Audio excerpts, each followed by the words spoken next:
Okay, so here we are. It's Christophe, Clugston, and Ken O'Neill. We're finally back. We have better connection. We're both in the same continent and country, not in the same time zone, however. And basically, what's the theme? I'll give you the theme of what this talk will be about. It's two JKD guys from way back who are mad as hell about a lot of things. We're going to talk about the latest Bruce Lee biography book. And we're going to talk about the shooting that happened in Florida with the guy who's claiming stand his ground. We're going to talk about that. And we're also going to talk about the cops who shot the famous actress and how there's just a lot of things that we think just show incompetence all the way around, bad mindsets, bad training, and also the inherent mindset of people from the United States and just how they could learn from other places in the world, number one, and grow instead of having childish, infantile responses, that they should mature and grow. And that kind of leads us into exactly what JKD was to both of us originally. And that was not just a fighting art or fighting method or fighting philosophy, all of those can be used for Jeet Kune Do, that it was a way for us to mature ourselves by getting better control over our bodies through actual agility and coordination, of course, but also from the emotional control that you had to have to go forward. So anyway, we're going to touch on all those things, but we tried to do this before on a talk and it didn't work because our connection was very bad. And a lot of people were very upset about that. I got a lot of messages saying, I can't even begin to watch it. And I tried to watch it. I'm like, hey, I understand. So anyway, that's gone. We're back. We're going to talk about that. So Ken has the book with him, the new Bruce Lee biography, and he's going to delve into it because he had a lot of very salient points last time around. And I'm certain he's got a lot more since he had more time to reflect on it and all of that. So, hey, Ken, go ahead and give us, lead us in. Well, I just to keep this brief. Everybody should really read the book. This book goes into such depth, and you got to remember again that I heard the author Matthew Polly being interviewed on NPR. Joshua Johnson, who does a show called One Day, which is well done. It's fantastic. He does great interviews, but he was interviewing Matthew Polly and then referred to the book, which just came out this year. This is a Rhodes Scholar. He's a professor. He's written a couple of other books. He spent a couple of years in the Shaolin Temple training in China. So he may be the most credible author on Bruce's life, ultimately, just because, well, I shouldn't say it this way, but just because of his academic credentials. I mean, this guy's a professional researcher and writer, and he really spent some time putting this together. But what's really fascinating is to get more details about Bruce's real life and how he grew up. And there are tremendously interesting photos and background information on Bruce's family, much more detail than I ever heard before. And the relevance to that is, how it affected who he became and why. Of course, it's how you grow up and who raises you is a tremendous influence. But one of the things that I got a kick out of is one of his great grandfathers was a Dutch Jewish businessman who, I hate to use the word, was a slave dealer, but the guy was recruiting a lot of coolies in the 1800s to come to California initially to get involved in the gold rush, as laborers, and then eventually a lot of these guys, moved into building the railroad and all that. So, one of Bruce's great grandfathers there was even involved in that, which is kind of a dark spot, but just interesting that he had, as far as some of his Eurasian blood, he's a Dutch Jewish partly as well. I found that kind of fascinating, something I didn't know. But the book's excellent. I mean, it goes into much more detail about how quickly Bruce really realized that using Kung Fu, using his Wing Chun was a fast way to start making friends. And he also consciously decided that with his kind of I shouldn't say word gang, but his gathering of students, beginning with Jesse Glover and Skip Ellsworth, and then it built into other guys, James DeMille and those guys.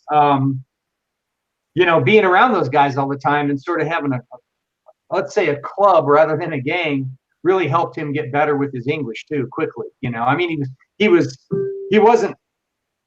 proficient in English, but he wasn't fluent, until he really got with these guys.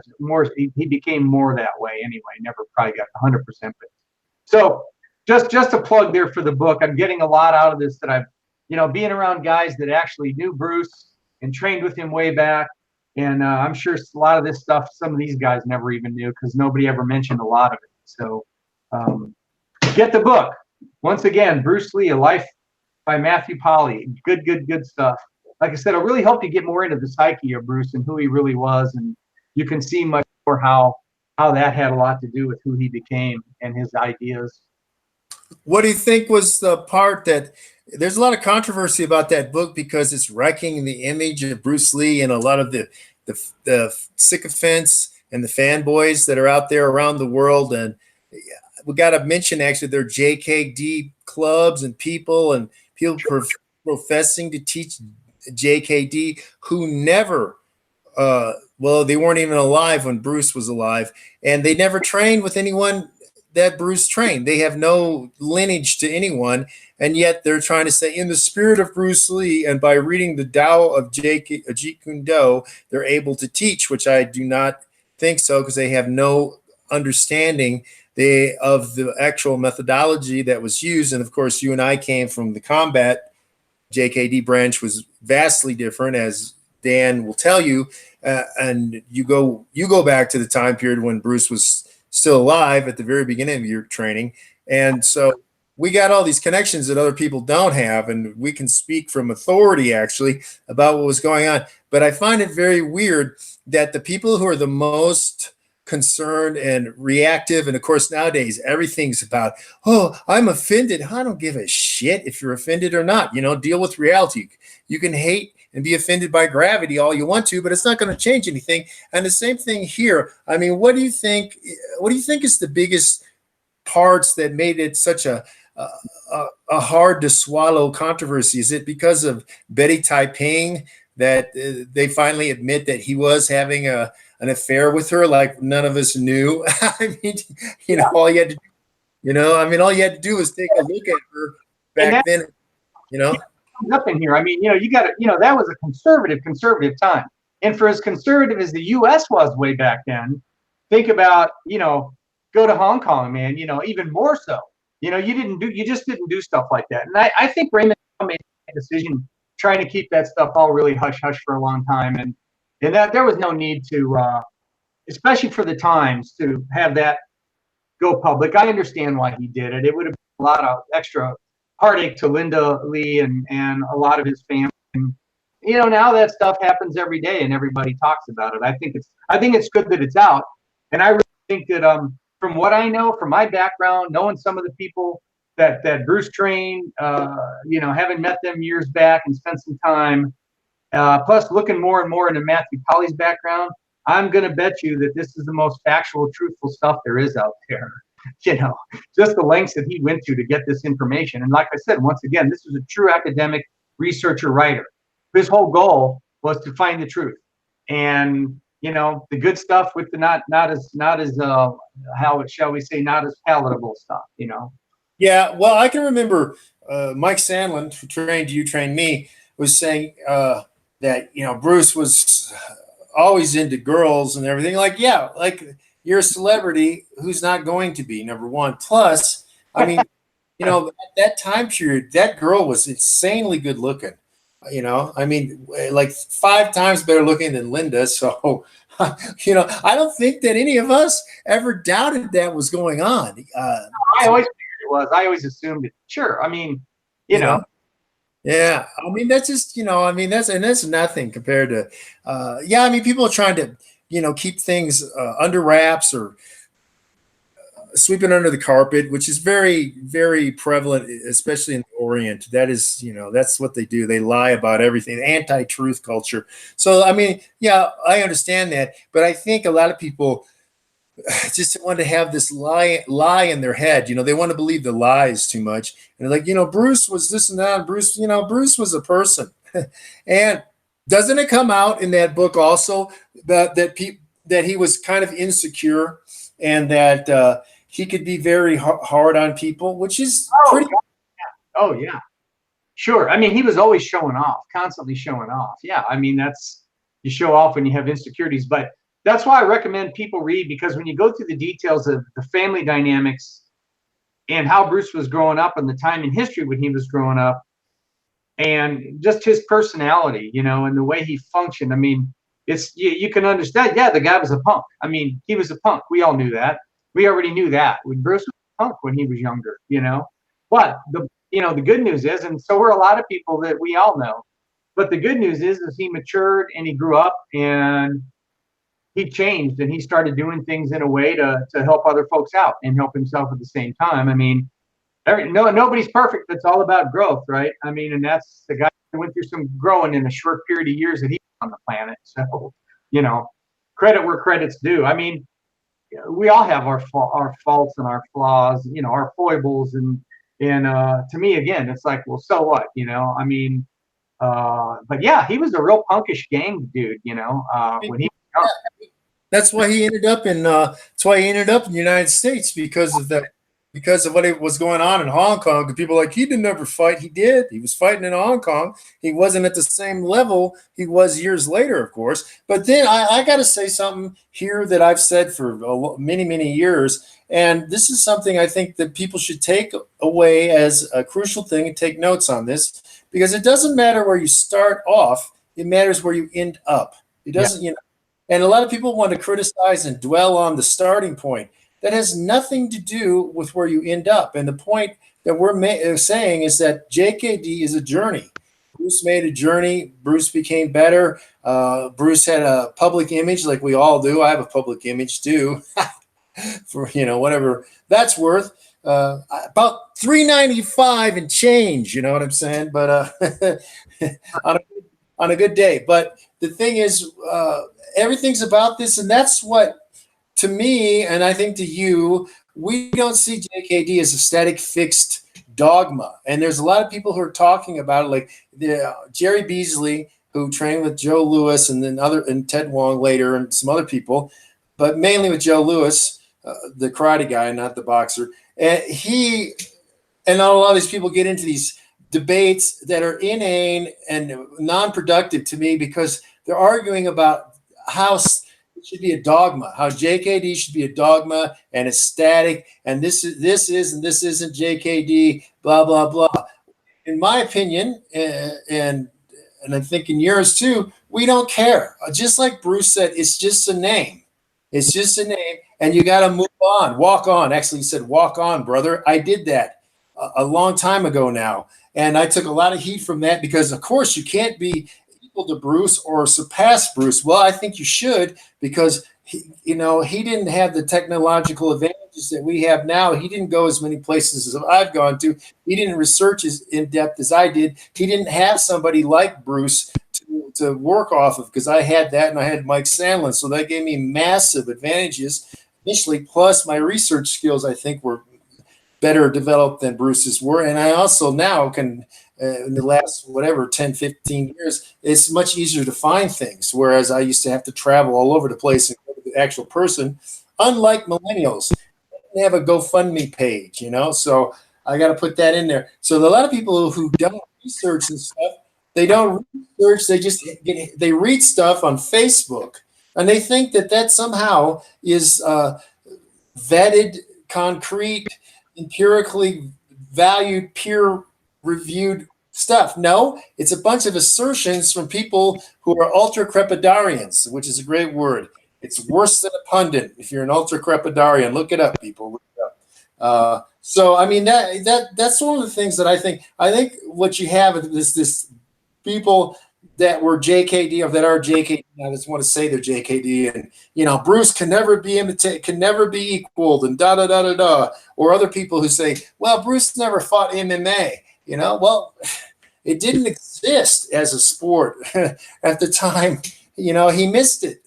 There was an MMA before long before, and there was an MMA after, but there was total real fighting, and he missed some sources. He missed a source in Europe that was, if he'd gotten that one source, he would have advanced himself greatly, very quickly, but he didn't find it. And when I found that source and was doing the research, I'm like, oh my God, if he would have hit this, he would have gone up 2 or 3 levels, because a lot of things he was doing trial and error, that would already been solved, because other people have done the trial and error before him.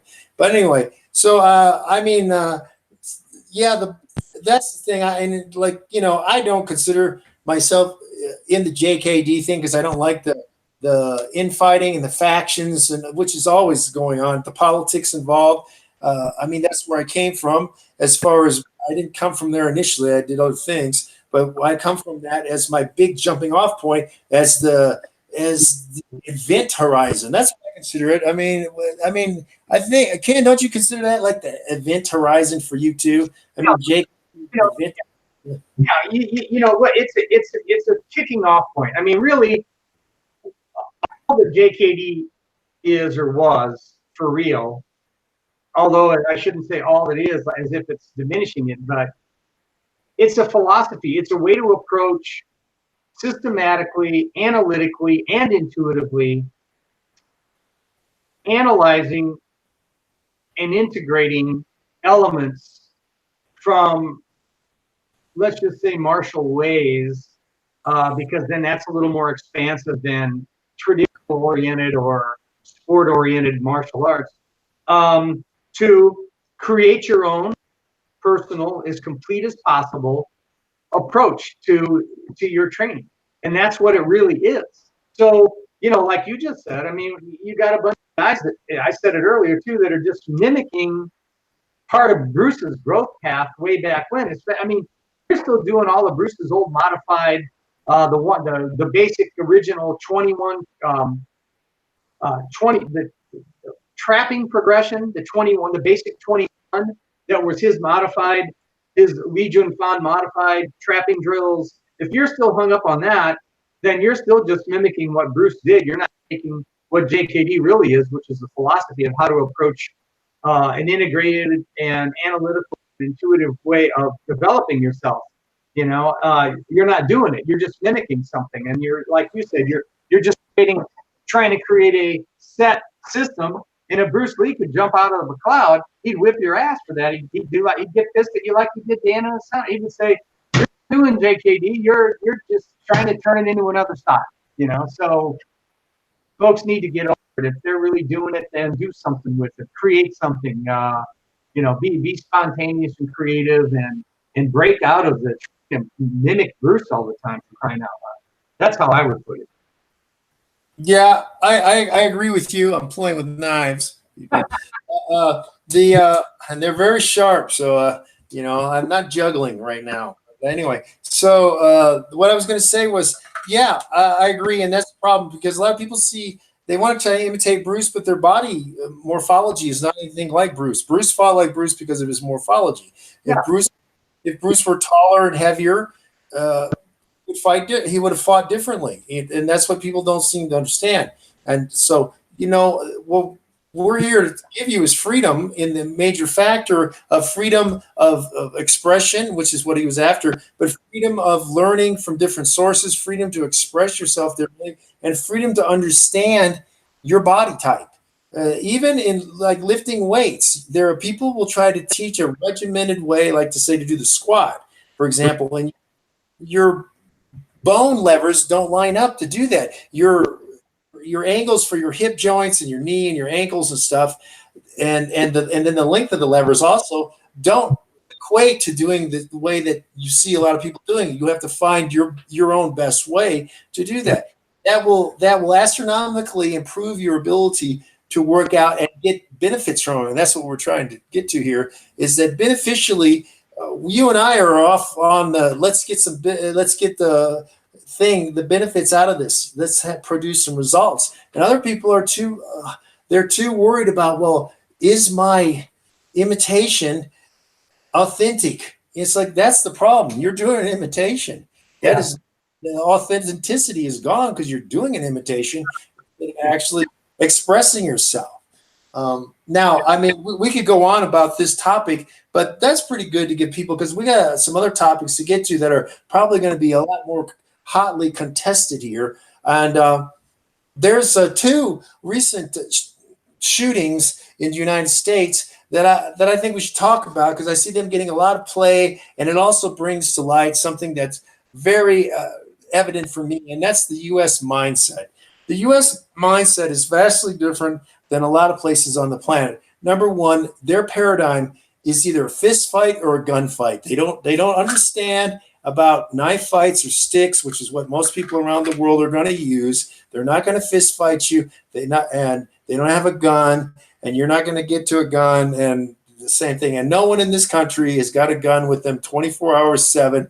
They're not all tactically trained. They're not operational from Delta or whatever. They don't shoot enough. They don't do it. They may have a gun that means nothing. I've said this before. You own a guitar, it doesn't make you Jimi Hendrix, Jimmy Page, Eric Clapton, Stevie Ray Vaughan. It doesn't make you Van Halen.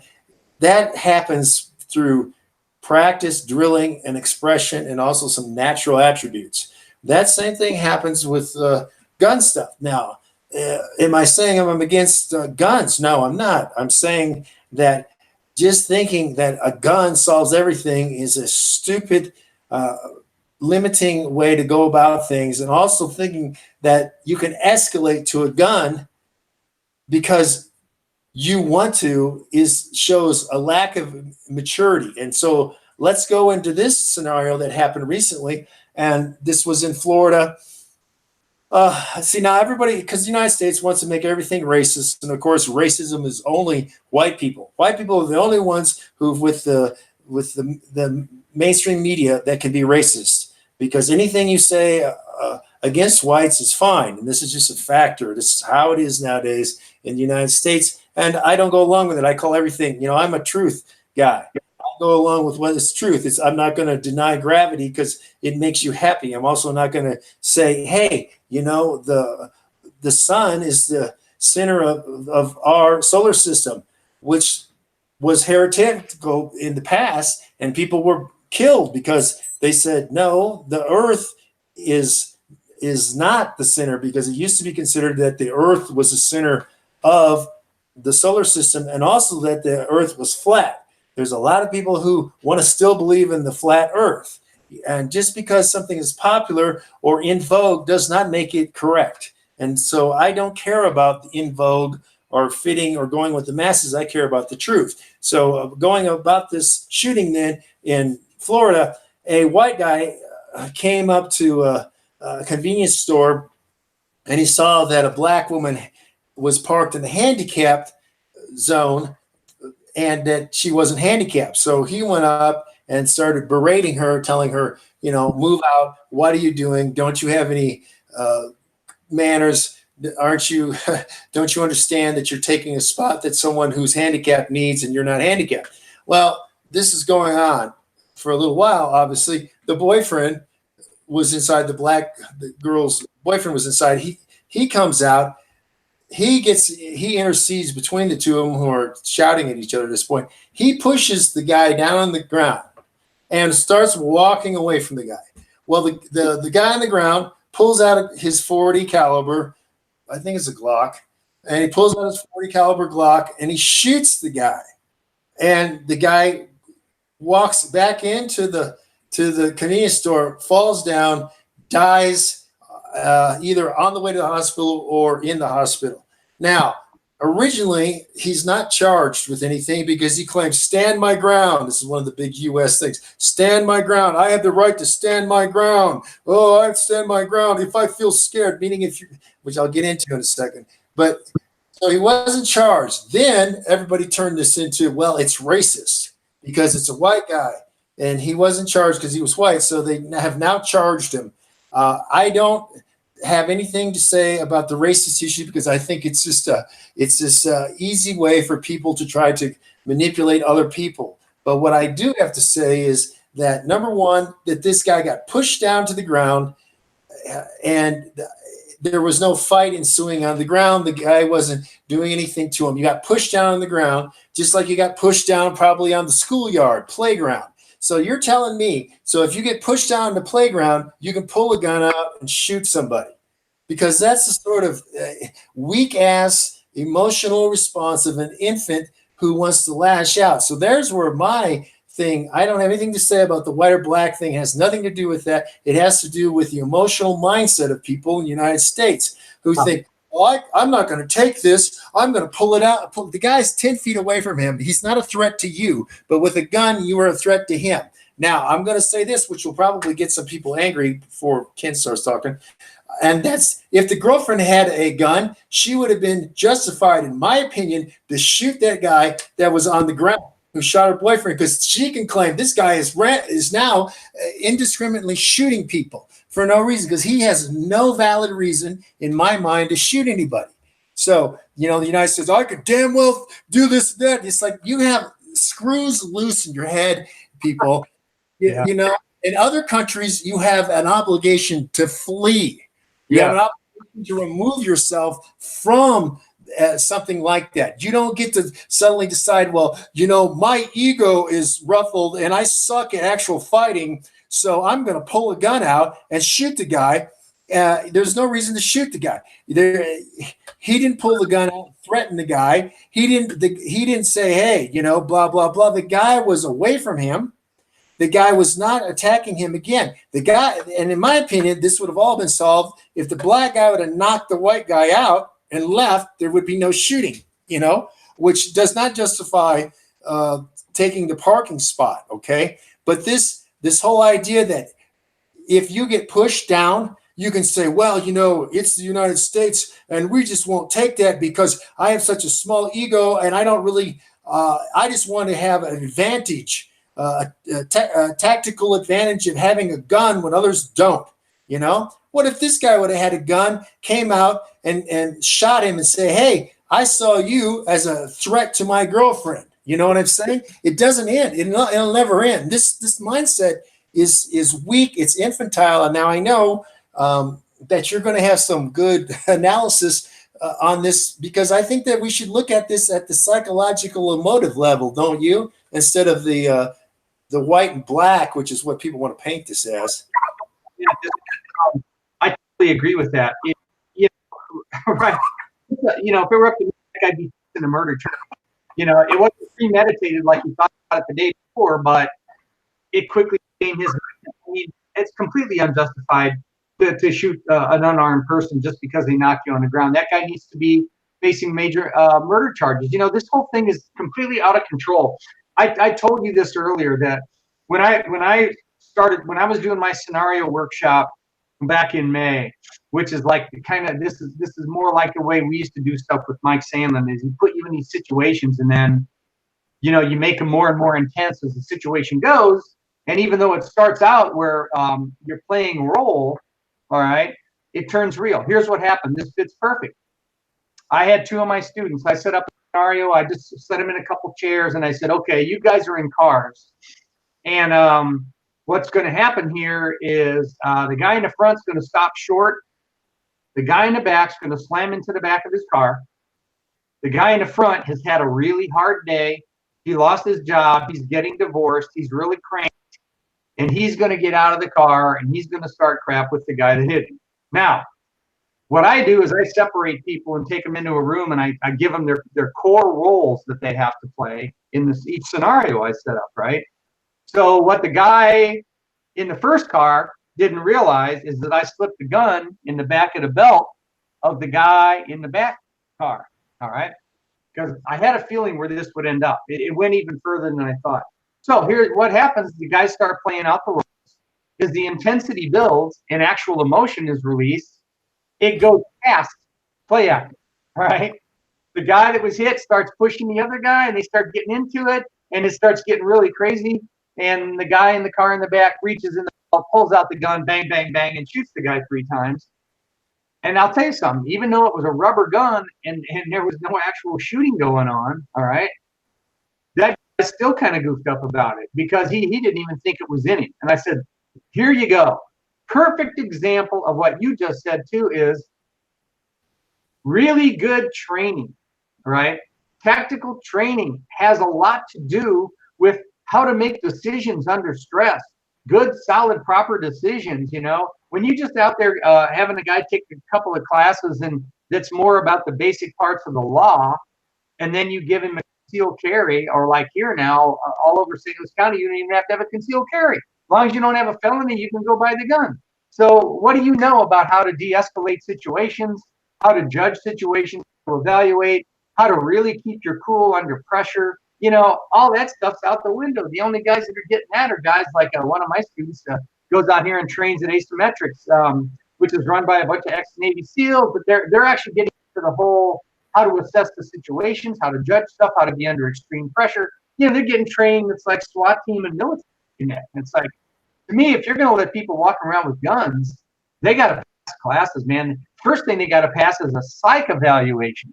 Like you said, that guy's emotional control is that of an infant. They got to pass that first in my mental class that I would teach before I give anybody a fucking gun and let them carry it on the street. You can't pass the psych eval, you ain't going any further. If you pass that, and then we begin the training, and you got to pass everything. You got to take tests, and the tests are under pressure tests. See, otherwise, we're going to keep having more and more of this. There was within the last 2 years, there was an incident here. I believe it was in Missouri. Guys were on one of the streams that abutted this guy's personal property, and they were on his personal property. I think they were trying to set up camp or something. Guy walks over and blasts them. He says, well, I had a right to blast them. They're trespassing on my property, because of his interpretation of what we call here the castle doctrine, where you can guard your property, you can protect your property. You alluded to something earlier, which is something that people even here in Missouri, a lot of people still don't realize. The original self-defense law was called retreat to the wall, which you alluded to this, which means that your first duty is to try and escape being in the situation in the first place, where your back hits the wall, you can no longer retreat, and the continuum of force is such that the only way to get out of that is to shoot. Okay, so what a lot of folks don't realize, that in Missouri, that law is still valid and it's still on the books too. So even though you have a higher level of having rights to defend your property and defend your home, they haven't taken retreat to the wall off the books. And you better not just drill somebody when they walk in your front door just because you think you can. Because if you don't establish that, maybe it could be just timing. The guy's in your face, your door wasn't locked, and there was no time to do anything, and you happen to have the gun in your hand because you walk around with your holster on. See what I mean? Like who in your house even walks around with the gun all the time, right? That's what I'm kind of making a joke there, but the idea that if somebody's coming in your front door, why can't you run to the back door, grab the phone and your gun on the way to the back door, and be calling the cops? Why would you stand there and want to get into the possibility of you being killed?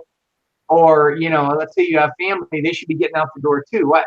Why do people just assume it's okay? I think I'll just kill somebody as soon as they walk in the door, because they might do that to me. We're into that crazy ass realm of, most folks out there carrying, I think they shouldn't be allowed. Or we're going to keep having more of these all day. I think that guy should be put up on a murder charge.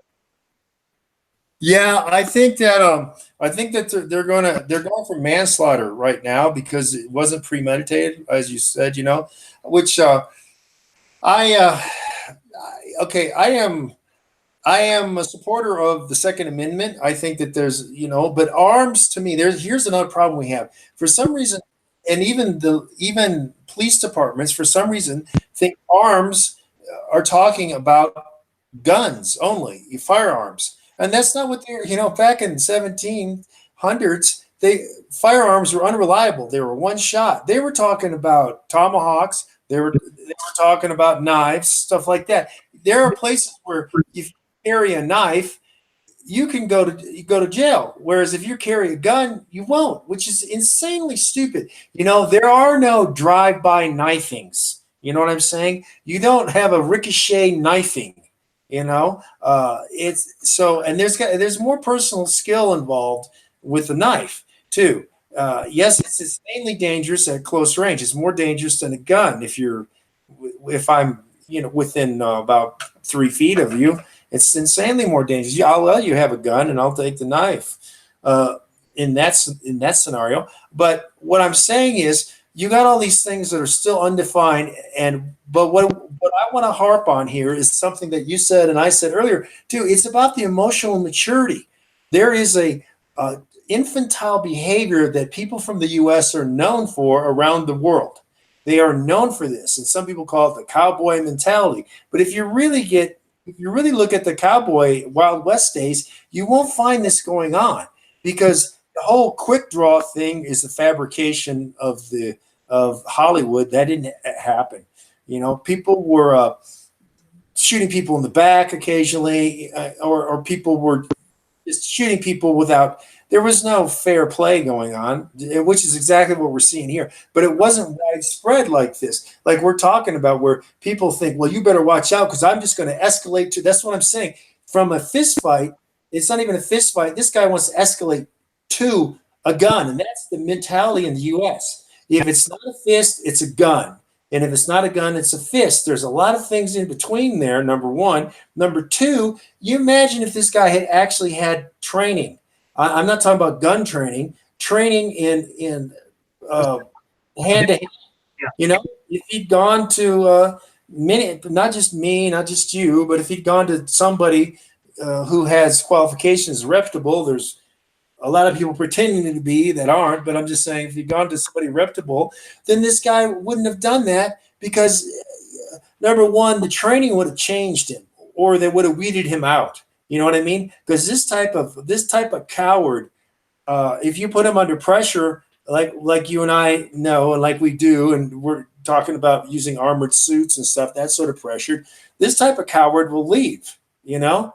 And the point is, like, this guy is just, I mean, he's not the only one. I'm saying, because there's another case I want to talk about where the cops in the United States also have this infantile behavior, and they are better paid and supposedly better trained in most places in the world. Yet there are cops in the rest of the world who do a better job at de-escalating, solving things, and not killing people.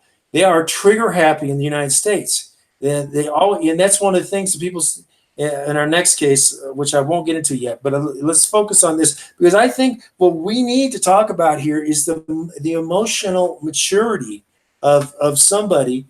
And as I will say, I agree with you that there should be a psychological test done before anybody can get a handgun. Yeah, they're going to carry it. Yeah. You know, what I taught, because I got police officers that train, and, you know, my general understanding from talking to these guys is sort of what's happened. I remember when I was a guest instructor at the police academy here in St. Louis back in the 80s, you know, and they would have these advanced patrol seminars. You know, it's like continuing ed for the coppers, right? And they do all kinds of stuff. And a lot of times that kind of stuff would be like, okay, how to de-escalate a domestic dispute, right? How to get between two people that are arguing and pushing each other. You know, they used to do that kind of stuff.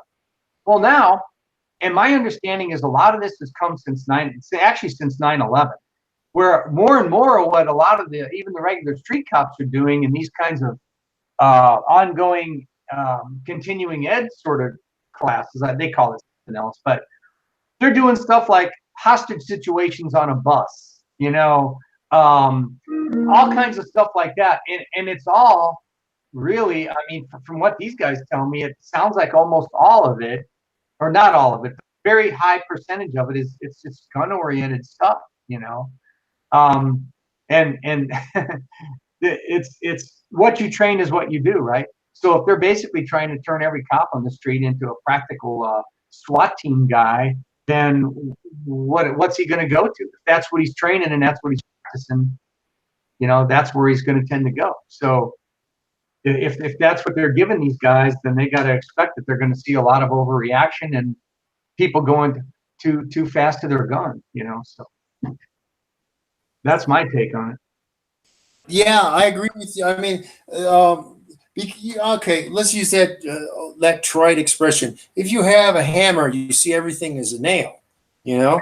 So that's basically what they do. Let's go to our second incident here of somebody getting shot that shouldn't have been, and that's the famous actress who was probably having a manic event she has a bipolar personality. And so what she really needs was somebody that's psychiatrically trained, number one. Well, somebody, because I'm not, don't quote me on all the details, but my synopsis is still correct. Somebody called the cops and saying that she was acting erratically at her apartment. Well, she lets the cops in. The cops are there. They're there for an hour and a half in total. Well, number one, and they're called paramedics. Now, paramedics are not trained psychiatrically. Paramedics are trained for, stabilizing degrees of first aid, basically, to get people to a hospital. They're not trained in psychology whatsoever. And they also don't have psychotropics with them to hand out. They don't even have tranquilizers. Not all of them have tranquilizers even. So anyway, so she's there, and the cops, of course, what they're going to try to do is try to show that they're alpha in the situation. They're going to try to control everyone, dominate everyone. That, if you have any psychological training, knows that that's going to be a trigger to certain people that they don't want to be controlled. It's just like, if you want to make people rebel, become an autocratic dictator and start doing things to people. How do they react? Well, that happens from the macrocosm to the microcosm. So I guarantee that the cops there telling her to do this and that with no understanding, no psychological training, and no empathy, and no ability to do anything outside of, if she doesn't do what we tell her to do, we're going to beat her down or ultimately shoot her. Well, she goes into a closet. You got to remember, they're there for an hour and a half. They're there for an hour and a half. Why are the cops there for an hour and a half? Yeah. And number one, why are they there for an hour and a half? Two, like I said, they don't have the training, nor do they have the psychological profiles to handle this sort of thing. They're rigid. You and I can go through the psychological profiles of most cops. They're rigid. They can't think outside the box. They're very limited. They're rules directed, and they don't even question the rules. They just follow the rules, which is what you don't really want in these situations. The goal should be get her treatment. That should be the goal. No, but their goal was, we're going to control her. Guarantee that's what they went in with. Our goal is going to be to control her. And if she doesn't do what we say, then we're going to do whatever, and that's how they react in the US. Now, in other countries with less funding and stuff, they don't react that way. There are as many instances, and people, if they don't believe me, they can bet me money, because I'm not here to cure your ignorance, all right?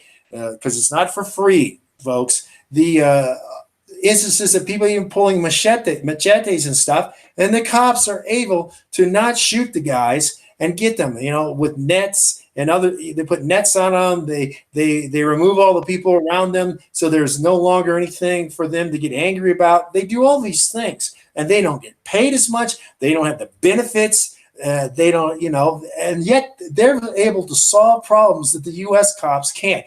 And I've never had a U.S. cop answer why. So you're telling me that you're inferior to some third world country cops.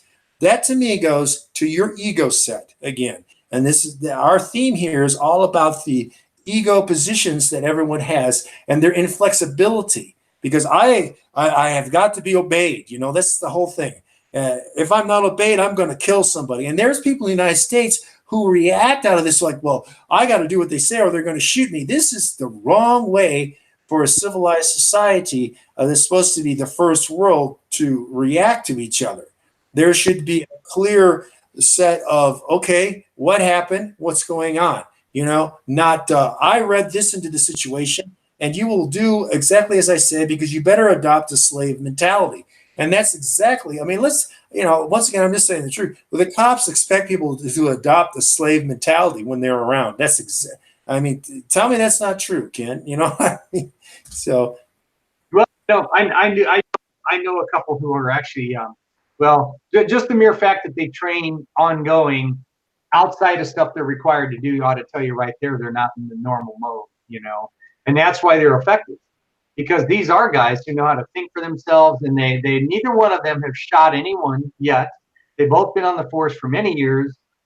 And they are frequently, the one in the city even more so, is frequently in situations with people that are out to do some bad stuff, armed, across the spectrum, weapon-wise in his case. And you know what? Here again, these guys seek extra training outside of class to learn how to deal with this stuff, or I should say, outside of work. Every now and then it gets, you know, some really good. Here again, I'll use the word continuing ed training because I forgot what the heck they call it. Well, one of them, as a matter of fact, is now an instructor at 3 police academies. You know, even though he's still on the street, because he's good at teaching this kind of stuff to folks. He's doing that, which is great. But as you said, most that I talk to they're not getting that like I believe they used to more in the past. When I was around more cops frequently, when I was guest instructing in the 80s, I mean, they would talk about all kinds of, you know, patrol classes that these guys would have, and on how to do that. You know, it needs to come back, and it needs to come back fast, because there's just too many things popping up where the cops themselves are shooting folks, just like you brought up, and it's not justifiable. And oh my God, we've seen new numbers of those in the last couple of years, and it's, you know, there's everybody's so paranoid right now that there's about to be this gigantic, explosive, racially oriented civil war, and it screws up people's psyche. They get paranoid, and they're reacting from a place of paranoia rather than a place of fact, you know, and they're over preparing, and they're over preparing in the wrong way. How about give those guys more training and how to freaking talk to people, not going to the damn gun all the time. The gun response it's out of fear. You know, now we're back to something that I know you'll really be into. You tell me, go to Tokyo, go to Singapore, and look at the difference of how those police train. And where else have I heard they're like that? Germany, I think, where these guys are training every week, and they're doing all that kind of training. They're spending a lot of time on how to de-escalate situations, how to even do team approaches to getting someone who's erratic and dangerous and bringing them to the ground. You know, one's going low, one's going high, one's coming from the front, one's coming to the back. Woo! Before you know it, they're just off their feet. They're on the ground, and 2 guys are holding them down and cuffing them. Nobody got shot, nobody got stabbed, nobody got beaten. But we're not. Too many of our guys aren't getting that kind of training. You know, I know they're, like you said, they're doing it in other countries, and I've heard forever. You know, I've Japanese friends that talk about how members of their families, their cops, how they're trained there. It's completely different, and it doesn't stop. They don't stop. You know, they don't get out of the academy and then every so many weeks or months go take a class in, you know, anti-terrorist stuff. These guys are weekly training and working on how to deal with. They're getting some of that, but they're also spending more time on the practical stuff they need, which is how to deal with situations, how to evaluate, how to be creative and spontaneous and get in there, you know. So this is something it better change pretty soon, or there will be a damn civil war. All of a sudden, citizens will be arming themselves to protect themselves. So yeah, it's got to stop, you know. And how much more of this kind of stupid stuff has to happen? So on top of it, now we got guys like this bozo in Florida, who, you know, appoints himself sheriff, I guess, you know, and decides. I mean, it's just out of control crazy. Yeah, folks got to wake up. They got to quit thinking like this. Leave your damn gun at home, folks, because you don't know what the hell you're doing with it. 99.9% of you, leave it at home. Maybe Well, get rid of it. I think the thing that you touched on, and something that we should say here very clearly, and that is there isn't hand-to-hand training really in the United States. They go through it when they go through an academy or something, but they don't do it. It's not ongoing like you're talking about. And they're not, and they also have, and I'll just say they got garbage instructors for a lot of it. They got guys who don't know what they're doing, who are not operational, who haven't worked in that area. They haven't dealt with it, and they're unwilling. They'll spend a lot of money on handguns and stuff, but they're not willing to spend money on the non-firearm options. You know, they're just not willing to. Like I'm telling you, guys in Thailand make in a month less than police in the United States make in a week, you know, in a week. Yet these guys, I've seen them who they handle people who are they would just shoot here, you know, they would just shoot because they don't want to deal with them. And then once again, they have this slave mentality, like you're going to do what I say, and if you don't do what I say, I'm going to shoot you, you know, which is not the way. In a society that's supposed to be about equality, I don't see any equality there. And the other point that you kind of brought up is the fact that basically cops have carte blanche. They can, whoever they shoot, when they shoot the wrong person, they shoot dogs, cats, go into the wrong house, shoot babies, shoot the wrong cars.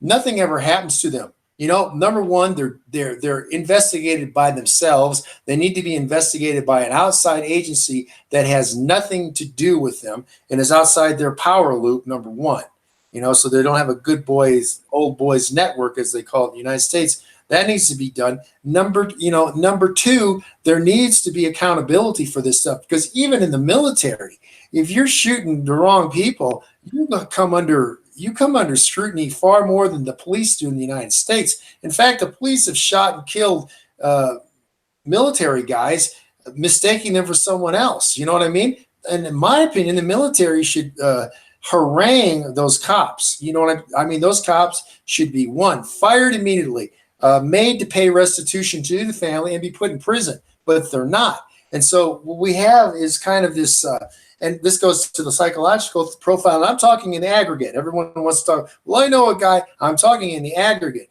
There is a God complex. A lot of people who go into that type of field, they have a God complex where they're in control. Once again, what I say is actually, it's all commands. You were commanded to. Well, that would just dismiss the entire idea of the Constitution of the United States, that we're all equal, number one. Number two, is that the way to react with people in supposedly a first world country that's a leading first world country? Is that the way to react to people or treat them? I don't think it is, Does that mean everybody should not be shot in certain instances? No. But what it means is you need to do other things than go to a gun at all times.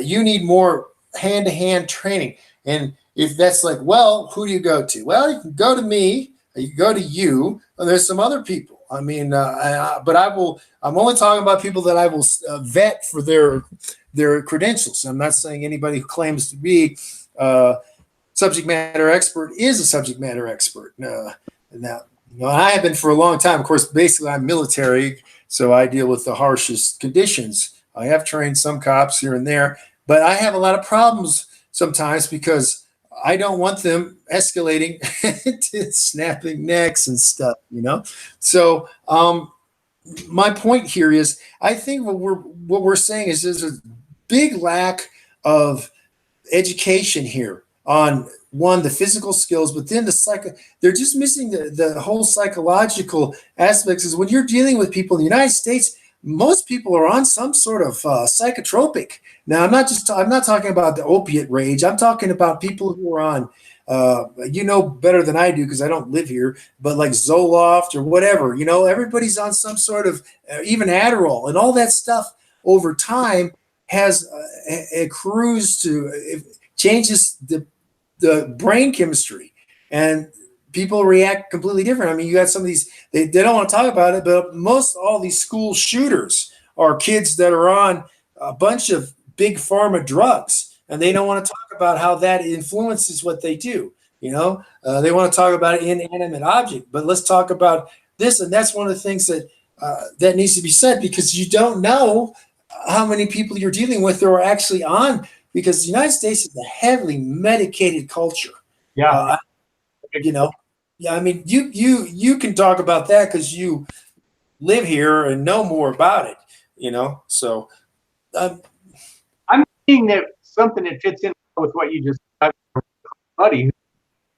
I don't even want to say what his background. Let's just say he's got an extensive military background, training in all, and got on one of the common mood stabilizing drugs due to anger issues. You could probably say it's PTSD in his case, but the problem is with this stuff is, overall, he's kind of a happier guy because he doesn't react and get angry so easily. But I've watched it erode his ability to make good judgments about how people are treating him around him and manipulating him, because he doesn't get mad anymore. So even that can backfire. Yeah, they've stabilized his anxiety and they've stabilized his anger, but now I've seen how it's eroded his ability to even evaluate things clearly anymore. And I'm watching various people manipulate the crap out of this guy just because they're not afraid of him anymore because he doesn't get angry. See, that's bad too. Those things, like you said, those things are changing your brain chemistry, and over long periods of time, I don't think they thought about those kinds of side effects.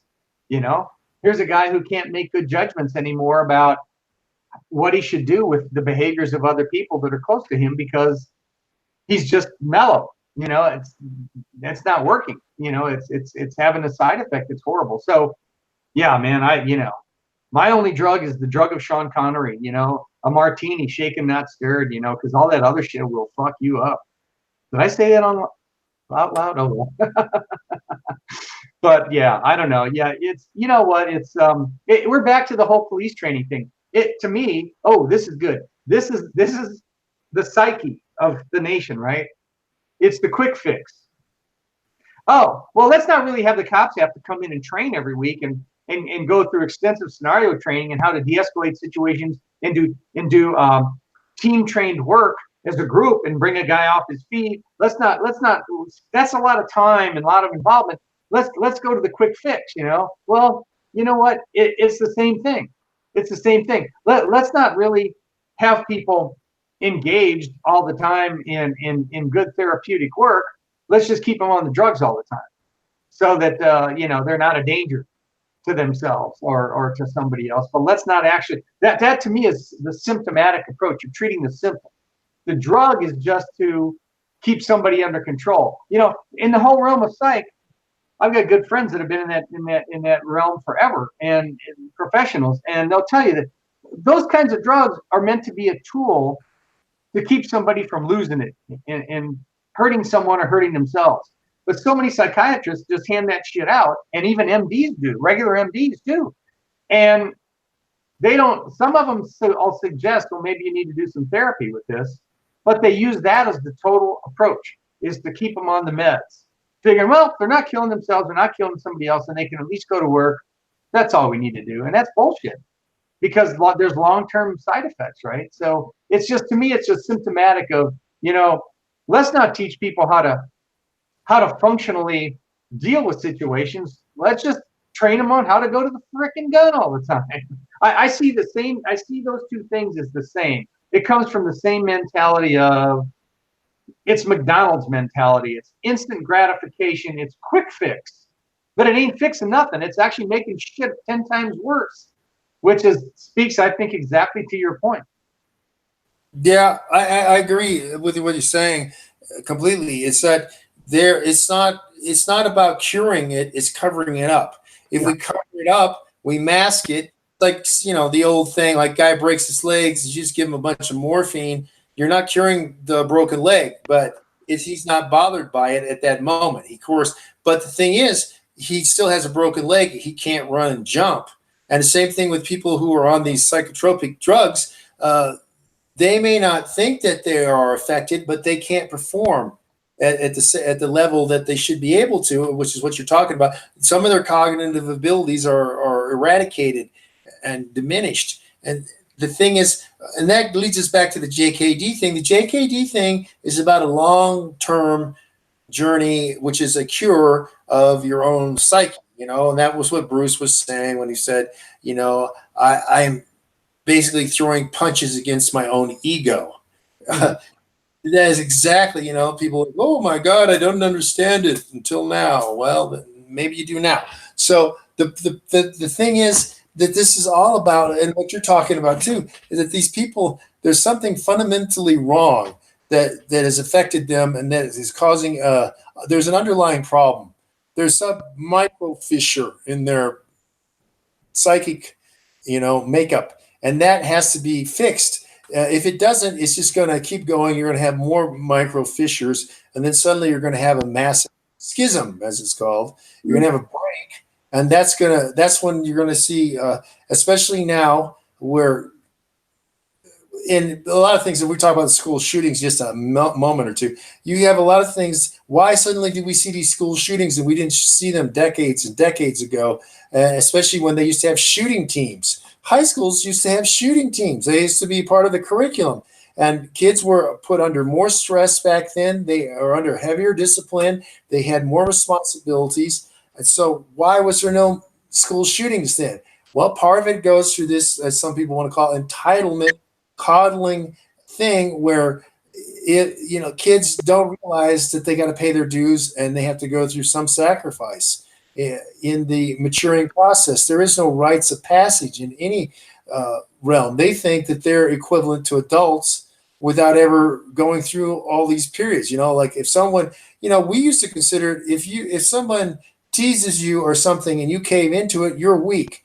Now it's about I deserve not to be teased. So what you're saying is that you're now bringing being weak as some sort of valid strategy in life. Instead of becoming stronger yourself, you want others to diminish themselves, and that is not a viable strategy in a big game setting. I mean, big game is in a life setting, because tell you what, there's still other cultures in this world, on this planet, who don't go for this. They go for, if you're weak, you're eliminated. I mean, we go to natural selection in that part, and weak can be emotionally and mentally, not just physically. And what I see happening is that a lot of the people aided by having these psychotropic drugs are so weak emotionally and mentally that, I mean, if you were to, it'd be like a soggy, remember those pixie cups that you get water in? Those, it's like a soggy, like a soggy pixie cup, and you suddenly try to dump a gallon of water in one. Of course, it's going to burst and break. And that's about where the psyche is of a lot of kids nowadays. And I mean, there's a lot of times that are tangents to that also have a lot to do with this entire makeup, new psychic makeup. But I don't want to go into that because that goes on forever almost. The factor, though, is that what we're seeing here, like you said, is there's got to be this quick fix, and as long as it covers and masks something up, it's okay. It's not about curing, and I think that it should be about curing, and that you and I have taken paths, because what we're doing is we've taken the long path. We didn't just do I feel threatened, cure, get a gun, that's it, right? I mean, that's the cure. And in this thing, I feel depressed, take a drug. That's not a cure. The lifestyle changes have to be made. Location changes have to be made. Friends, family, social context, they're all part of it, and they don't get changed. Just because you take a drug doesn't mean that suddenly you're living in a better place with more opportunities. That doesn't mean that at all. It doesn't mean that your job is suddenly better or that your prospects are better. And the same thing with getting a gun. It doesn't mean that now suddenly you are emotionally more mature.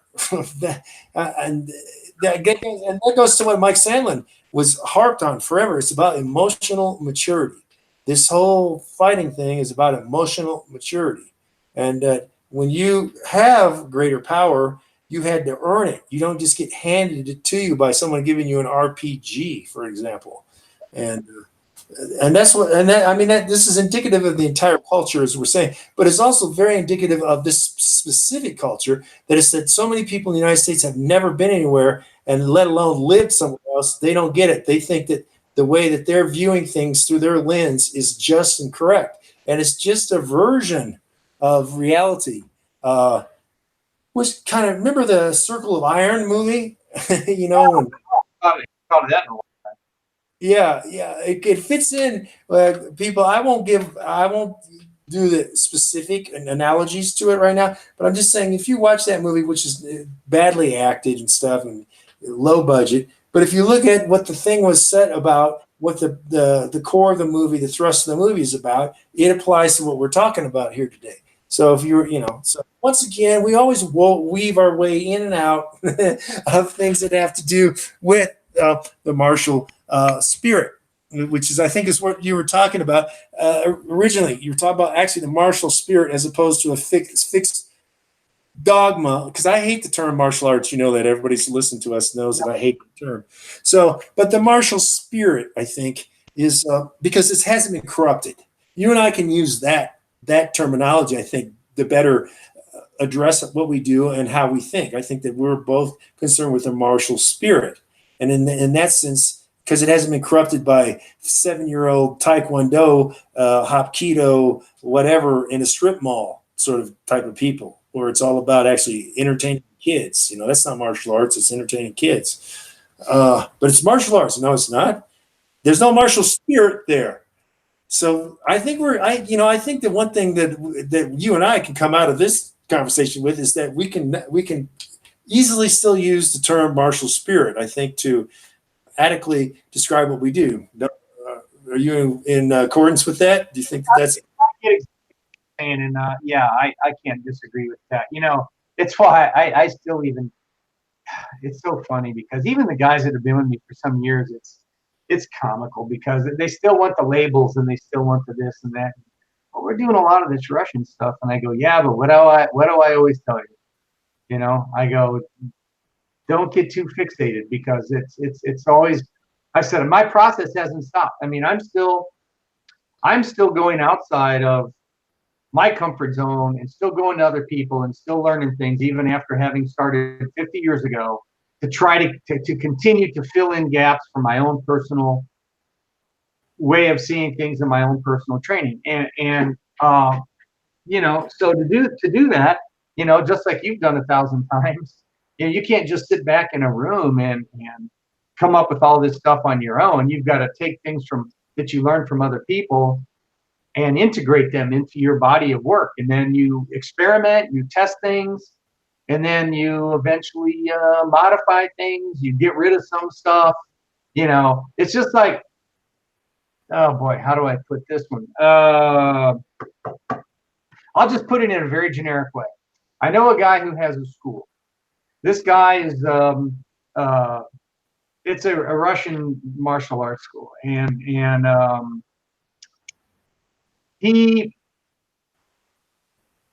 I just picked up 2 of his students after they were with him 2 years, and they look at what we do, and they look at other things on videos, and they go, well, that's not what we were doing. And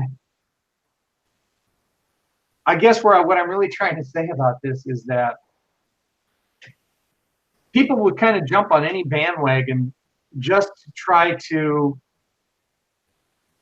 create a higher image of what they're really doing and who they are, you know, and they want to be associated with the hottest new thing on the block, and they want to be able to say they're doing it. So sometimes they're able to stroke people that are their higher ups in that particular art, perhaps, and get the okay to open a school, but they're not actually even doing anything. They can't even do it.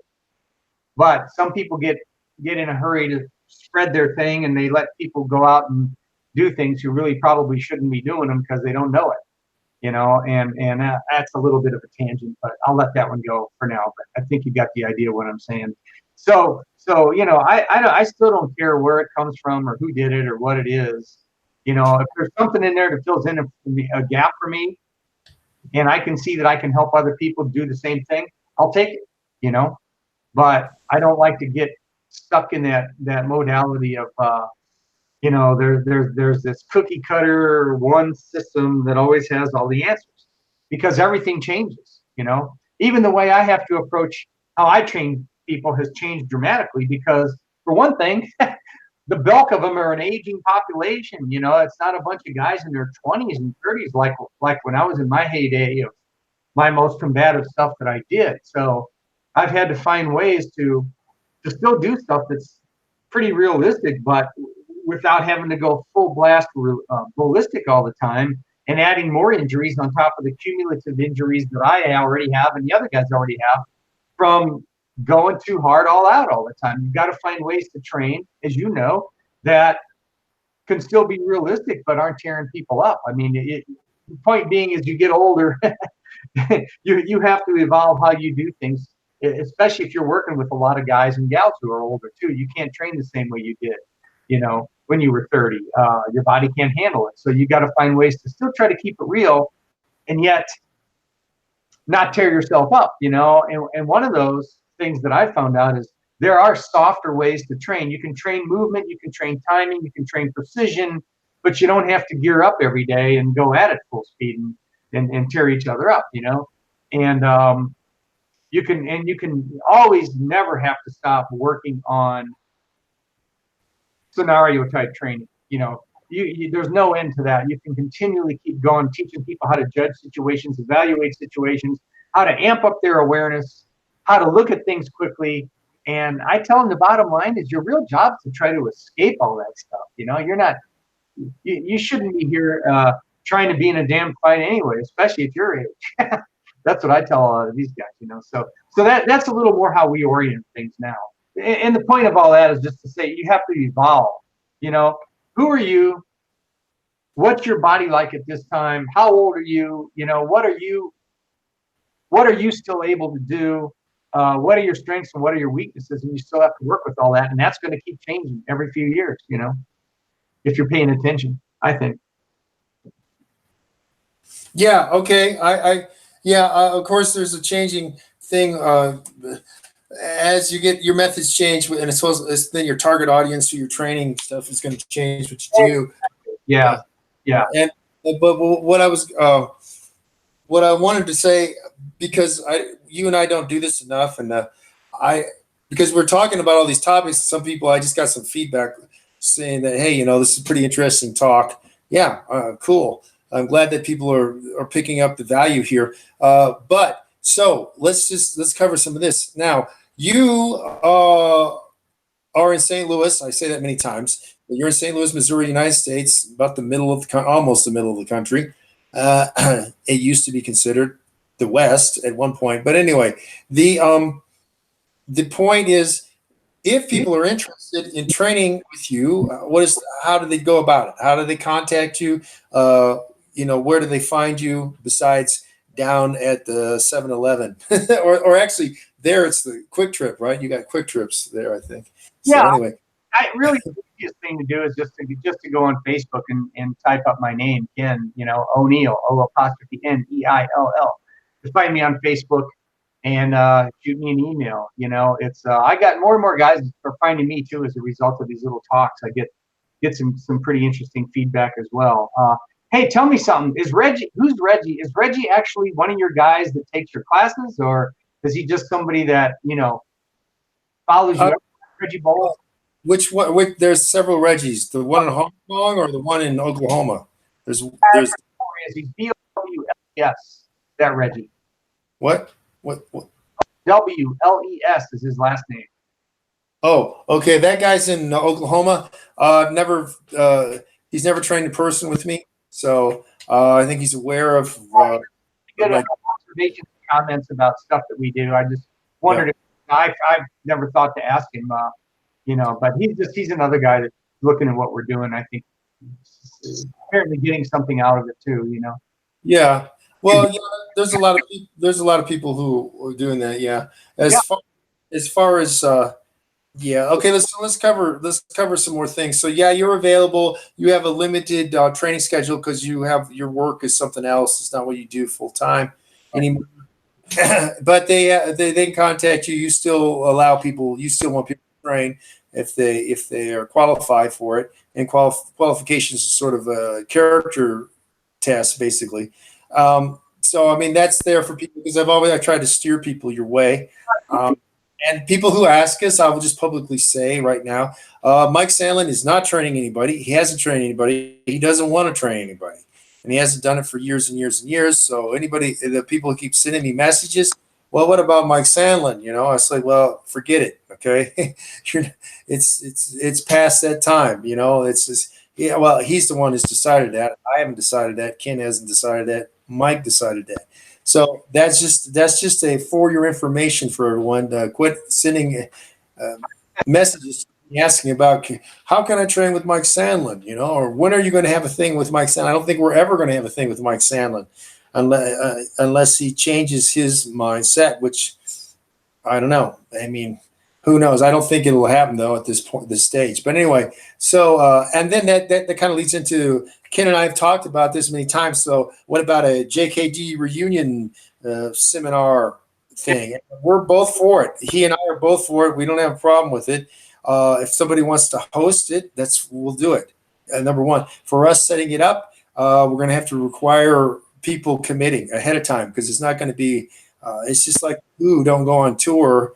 Just to use the Who as an example, but any other big band, they don't go on tour without having already set venues. They don't just say, "Hey, we're in a Greyhound bus and we're headed towards Milwaukee or something." They don't do that. Same thing with us. We can't do that. And I gotta say, so and about me, yeah, people can see that I'm on Facebook, on YouTube. I have my own websites, a bunch of websites. Fluentfighting.com.